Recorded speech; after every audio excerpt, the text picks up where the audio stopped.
about 22, 24 years old. And I bought it. I saved every penny I can find. In fact, I was very, very tight. Every time I go on a date, I would ask the date to pay for my dinner. I saved $2,000 now, just kidding. I'm not that bad, but I'm telling you, you have to save your money. You don't have money, maybe get some partners, get someone who got money to help you, but you must have that idea to show them that it's going to make it. And there's always property you can buy, okay? You don't have to buy a nice place, so I can't afford it, that's BS. Because if you look hard enough, you'll find something you can afford. I want to tell a story too, about even buying Lava Land. Have you guys ever buy Lava Land?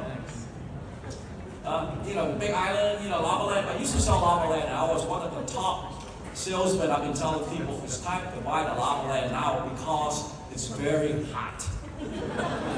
And you think it's funny because I thought it was funny too. Because why would you think the Lava Land would appreciate it? Because real estate would always go up. In fact, I sold a piece of land for $4,000 for 2 acres of Hawaiian acres. Hawaiian acres, $4,000 for 2 acres. And the property has not gone up for 20, 30 years. And then one day, it went up 10 times. Right? Hard to believe that. If you're from Big Island, it would go, all of a sudden it just went up. It's never gone up for how many years? And then all of a sudden, it's like, wow, it went up. Almost like 10 times at Hawaiian acres. Incredible. So real estate will go up. Be patient. Put your money in there, but it will take time. Be patient. Don't expect to make money just like that.